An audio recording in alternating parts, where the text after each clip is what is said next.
Birds. Welcome to a brand new season of Madrid Birding, now in horizontal format. In this series I'm going to show you some of the best urban birding spots all around the Spanish capital. This is Retiro, right slap bang in the very centre of Madrid.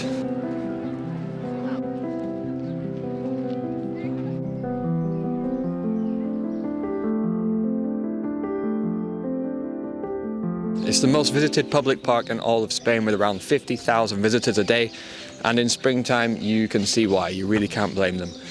It is a very nice place to spend the day. The temperature is pretty much perfect, the trees are all blossoming, so you can come down here, take a stroll by the lake, have a picnic in the grass, roll around in the grass with your lover, with your lover's lover, or with no lover at all alone. While it might not quite be Doñana National Park, if you do find yourself in the centre of Madrid craving some bird watching, itching for a twitching, then you can come down to Retiro. It's got all the usual suspects. It's got blue tits, great tits, sparrows of all sorts, but you can also find things like nuthatches, tree creepers, woodpeckers, and maybe, if you're very lucky, you might spot an owl. But that's enough blabbering from me now, so let's go see how many different species of birds we can see in Retiro.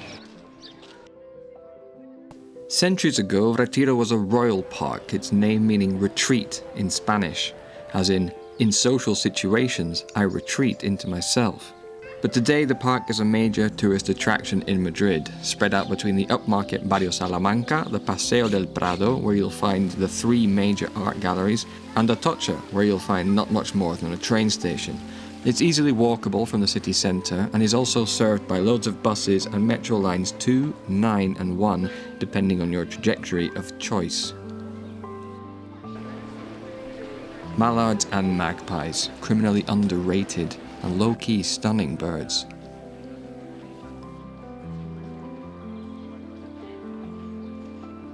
If you do come to Retiro specifically to do some bird watching, then you got to know some of the hot spots. One of my favourite places to come is this area of kind of mixed deciduous and pine trees, which is between the Palacio de Cristal and the sports centre. And normally I get here by first going to the devil statue, then walking down the hill and taking any of the paths that go off to the right hand side.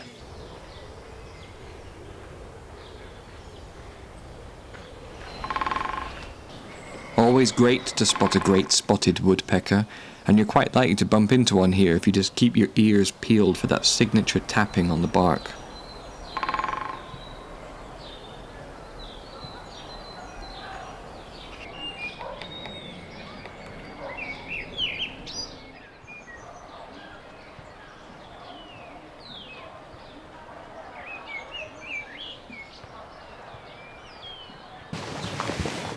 Whenever I come to Retiro, I'm always kind of haunted by this one bird call that seems to follow me everywhere I go, and that's this.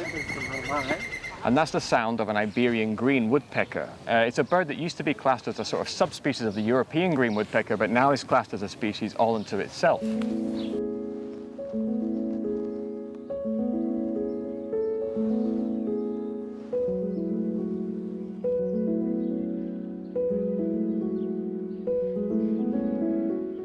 Despite their name, you're probably more likely to spot a green woodpecker on the ground hoovering up ants than up in a tree.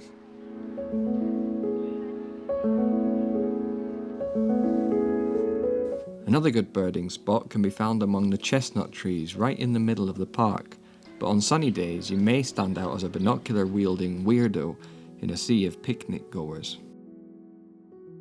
Keep your eye out for tits. Blue tits, great tits, coal tits, and long-tailed tits. Some of them will even come swooping right down next to you in search of a snack.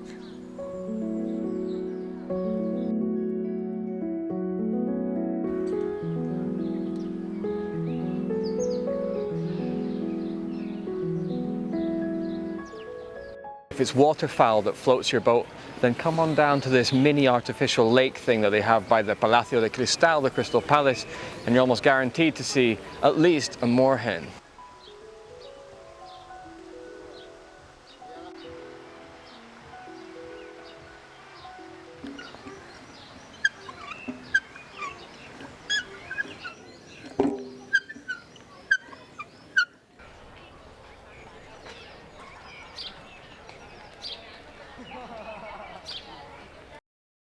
Like many other parks in Europe, Retiro has its fair share of ornamental birds. So you have things like black swans, peacocks. You've also got invasive species like the parakeets, which you can find all over Madrid by now. And as much as I love them, and I think they're all very beautiful birds, I'm going to focus this series on naturally occurring native species for now. Why go out for an expensive meal when you can spend peanuts instead and take advantage of a snack that someone has left out for you? This is a coal tit. You can often see them in pine trees.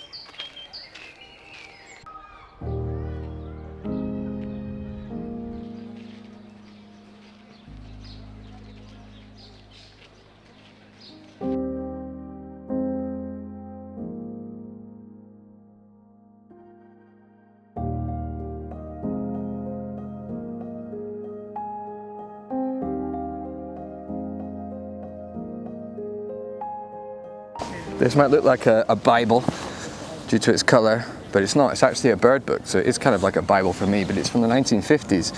And I just love these illustrations that they have. I bought it in a charity shop in the UK. Yeah, I'm a little bit obsessed with it. Anyway, I hope that you enjoyed that walk around Retiro. I did very much. I come here very often, not normally to do bird watching, but it is a good place to do kind of passive bird watching. And if you do come to Madrid to visit, or if you live here, then you'll almost certainly come to Retiro at some point. And when you are here, it's worth just sort of paying attention to your surroundings and listen to different calls and things like that, because you might be surprised at the different kind of birds that you can see. And if you enjoyed this video, then please feel free to send it to a friend or someone you know who might be into birding, or someone you know who might not yet be into birding and could be a candidate for a convert.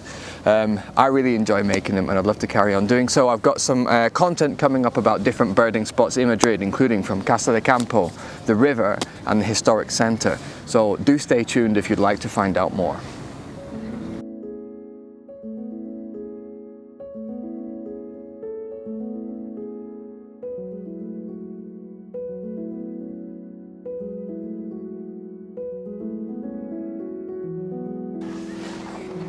If this video gets over 10,000 views, then I'll pick an illustration from this book and I'll get it tattooed on me. Deal? Okay, deal.